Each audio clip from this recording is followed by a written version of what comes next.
Les deux derniers exemples dans l'application de la loi des exposants, c'est deux ici.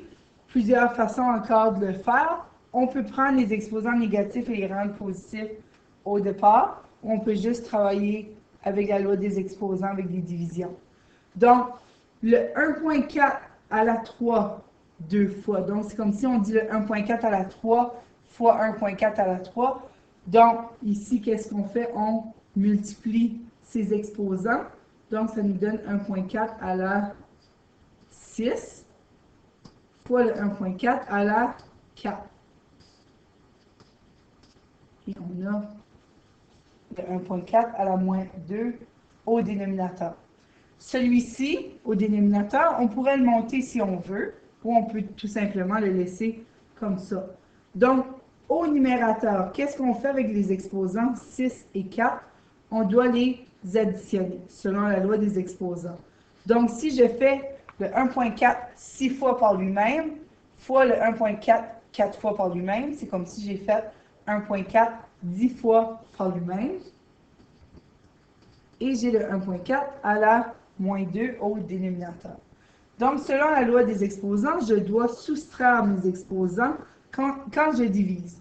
Donc, 1.4, 10 moins 2. Donc, j'ai fait exprès de tout le faire pour vous montrer si on soustrait un négatif, ça veut dire qu'on additionne, qui donne 1.4 à la 12.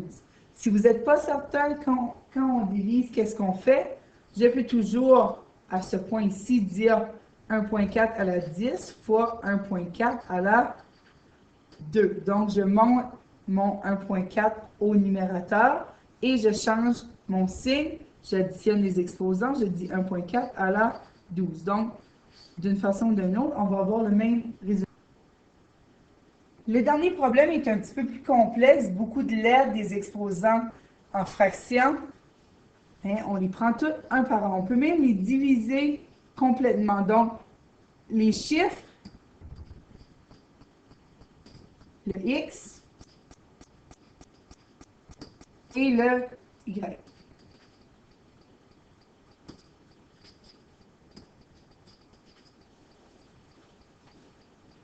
Donc, ici, 12 divisé par 3, 4. Donc, c'est la partie la plus facile.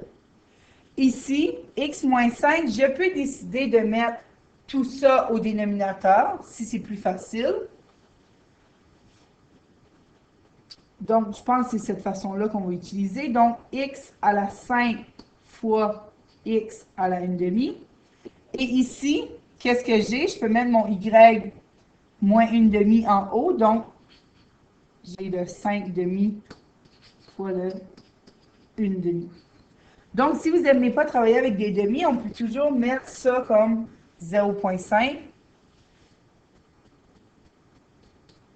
Donc, au numérateur, j'ai 4y 5/2 plus 1/2. Donc, ou si vous préférez, 2.5 plus 0.5, ça fait 3. Et au dénominateur, x à la 5 fois x à la 1/2, ça fait 5.5. Ou si vraiment vous faites, on va l'écrire ici, 5 plus 1/2, 5 c'est 10/2 plus 1/2. Donc, j'ai 11/2. Ou sinon, vous pouvez toujours aller écrire 5 plus 1/2 et le changer en fraction par la suite. Donc, ici, on écrit x à la 11/2.